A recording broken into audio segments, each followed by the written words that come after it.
Good morning. Thanks for having me. Have you ever thought about being a football coach? Because I understand that in front of the GOP conference yesterday, you got a standing ovation for your locker room halftime speech. What did you do? Yeah. Well, it was talking about where we want to take this country. We want to put us on a path to a balanced budget. We want to move this country for greater opportunity, that you can have a place where there's not 13 million people unemployed. And I think you saw a team effort that we're united behind, making sure no budget, no pay moves through this House and gets the Senate once and for all to do a budget.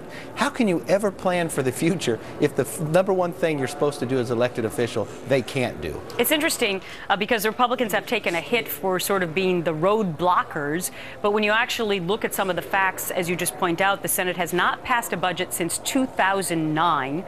You also brought up some very interesting technological fact about that actually was before the iPad was created. The Chevy Volt, Beaver Fever, and even Instagram. So it's been quite some time since they've actually done their work. Now, you want to also incorporate into that they don't get paid unless they do it. How's that going to go? Well, what works, you got the 27th Amendment. So what will happen is their paycheck will go into an escrow.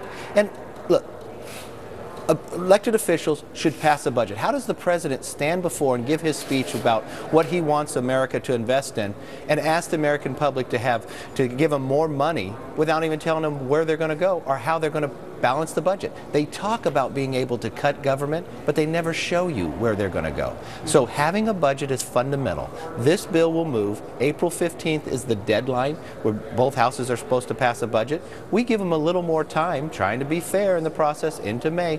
Pass a budget. If you can't do your job, which you haven't been able to do in almost 4 years, you shouldn't be paid. And the same should be held for us. If we cannot pass a budget in the House, we would not be paid. It's interesting because the president has said that he will not hold up what you plan to try and pass today, but you may actually get some blowback from other Republicans who believe that by extending the debt limit by 3 months that you're actually caving. How do you respond to that? No, because when you look at what's transforming, in March 1st, what's going to happen is called sequestration. Those were the cuts that we put in place in the last debt ceiling. Do you know this Congress is only going to be the third Congress since World War II that cut discretionary spending year over year over year? Even in all those terms of Newt Gingrich during that, they weren't able to do it as many times as we will. We have moved discretionary spending down. We want to now see tax reform to expand the economy and go further. This is a succession where to go. That will go into effect. Then you have a CR that will go at the end of the month. Okay. That is another movement and an opportunity. All right, Congressman Kevin McCarthy, nominate you for football coach potentially with your standing ovation. Thanks for your time today. Thanks for having me. One of the most insane videos you're going to see all day long.